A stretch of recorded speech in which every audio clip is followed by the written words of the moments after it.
नमस्कार दोस्तों, स्वागत है आपका गरुड़ पुराण के चतुर्थ अध्याय में। दोस्तों, आज हम देखेंगे सृष्टि वर्णन जो कि गरुड़ पुराण के चतुर्थ अध्याय में है। तो चलिए इस वीडियो को शुरू करते हैं। रुद्र जी बोले, हे जनार्दन, आप सर्ग, प्रतिसर्ग, वंश, मनवंतर एवं वंशानुचरित इन सब का विस्तार पूर्वक वर्णन करें।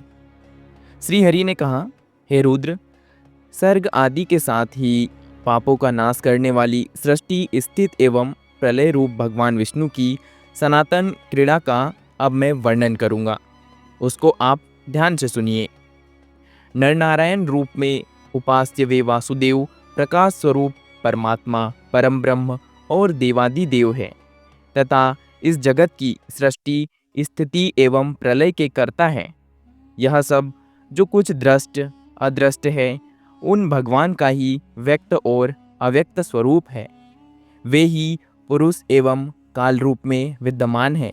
जिस प्रकार बालक क्रीड़ा करता है उसी प्रकार व्यक्त रूप में भगवान विष्णु और अव्यक्त रूप में काल एवं पुरुष निराकार ब्रह्मा की क्रीड़ा होती है। उन्हीं लीलाओं को आप भी ध्यान से सुने। उन परमात्मा परमेश्वर का आदि और अंत नहीं है। वे ही जगत को धारण करने वाले अनंत पुरुषोत्तम हैं। उन्हीं परमेश्वर से अव्यक्त की उत्पत्ति होती है और उन्हीं से आत्मा भी उत्पन्न होती है। उस अव्यक्त प्रकृति से बुद्धि, बुद्धि से मन, मन से आकाश, आकाश से वायु, वायु से तेज, तेज से जल और जल से पृथ्वी की उत्पत्ति हुई है। हे रुद्र, इसके पश्चात हिरण्मय अंड उत्पन्न हुआ। उस अंड में वे प्रभु स्वयं प्रविष्ट होकर जगत की सृष्टि के लिए सर्वप्रथम शरीर धारण करते हैं।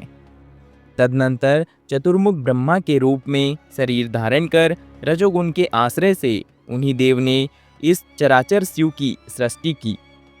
देव, असुर एवं मनुष्यों सहित यह संपूर्ण जगत उसी अंड में विद्यमान है। वे ही परमात्मा स्वयं स्रष्टा ब्रह्मा के रूप में जगत की संरचना करते हैं, विष्णु रूप में जगत की रक्षा करते हैं और अंत में संहर्ता शिव के रूप में वे ही देव संहार करते हैं। इस प्रकार एकमात्र वे ही परमेश्वर ब्रह्मा के रूप में सृष्टि, विष्णु के रूप में पालन और कल्पना के समय रुद्र के रूप में संपूर्ण जगत को विनष्ट करते हैं। सृष्टि के समय वे ही वराह का रूप धारण कर अपने दांतों से जलमग्न पृथ्वी का उद्धार करते हैं। हे शंकर, संक्षेप में ही मैं देवादि की सृष्टि का वर्णन कर रहा हूँ, आप उसको ध्यान से सुने। सबसे पहले उन परमेश्वर से महत्व की सृष्टि होती है। वह महतत्व उन्हीं ब्रह्मा का विकार है।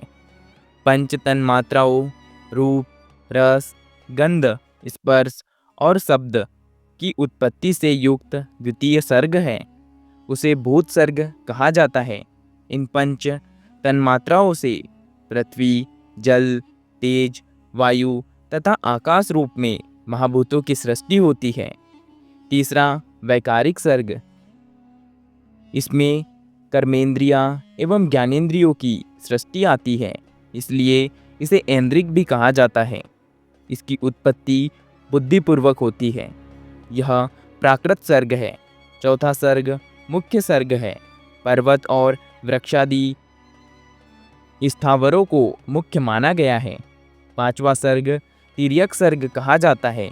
इसमें तिर्यक स्रोतों, पशु पक्षी आदि आते हैं। इसके पश्चात ऊर्ध्व स्रोतों की सृष्टि होती है। इस छठे सर्ग को देवसर्ग भी कहा गया है। तदनंतर सातवां सर्ग अवार्क स्रोतों का होता है, यही मनुष्य सर्ग है। आठवां अनुग्रह नामक सर्ग है। वह सात्विक और तामसिक गुणों से संयुक्त है। इन 8 सर्गों में 5 वैकृत सर्ग है और 3 प्राकृत सर्ग कहे गए हैं। कौमार नामक सर्ग 9वां सर्ग है। इसमें प्राकृत और वैकृत दोनों सृष्टियाँ विद्यमान रहती हैं। हे रुद्र, देवों से लेकर स्थावर पर्यंत 4 प्रकार की सृष्टि कही गई है। सृष्टि करते समय ब्रह्मा से सबसे पहले मानस पुत्र उत्पन्न हुए। तदनंतर देव, असुर, पितृ और मनुष्य, इस सर्ग चतुष्टय का प्रादुर्भाव हुआ। इसके बाद जल सृष्टि की इच्छा से उन्होंने अपने मन को सृष्टि कार्यों में संलग्न किया। सृष्टि कार्य में प्रवृत्त होने पर प्रजापति ब्रह्मा से तमोगुण का प्रादुर्भाव हुआ। अतः सृष्टि की अभिलाषा रखने वाले ब्रह्मा की जंघा से सर्वप्रथम असुर उत्पन्न हुए। हे शंकर, तदनंतर ब्रह्मा ने उस तमोगुण से युक्त शरीर का परित्याग किया तो उस शरीर से निकली हुई तमोगुण की मात्रा ने स्वयं रात्रि का रूप धारण कर लिया। उस रात्रि रूप सृष्टि को देखकर यक्ष और राक्षस बहुत ही प्रसन्न हुए। हे शिव, उसके बाद सत्वगुण की मात्रा के उत्पन्न होने पर प्रजापति ब्रह्मा के मुख से देवता उत्पन्न हुए। तदनंतर जब उन्होंने सत्वगुण समन्वित अपने उस शरीर का परित्याग किया तो उससे दिन का प्रादुर्भाव हुआ। इसलिए रात्रि में असुर और दिन में देवता अधिक शक्तिशाली होते हैं। उसके पश्चात ब्रह्मा के उस सात्विक शरीर से पितृगुणों की उत्पत्ति हुई। इसके बाद ब्रह्मा के द्वारा उस सात्विक शरीर का परित्याग करने पर संध्या की उत्पत्ति हुई, जो दिन और रात्रि के मध्य अवस्थित रहती है।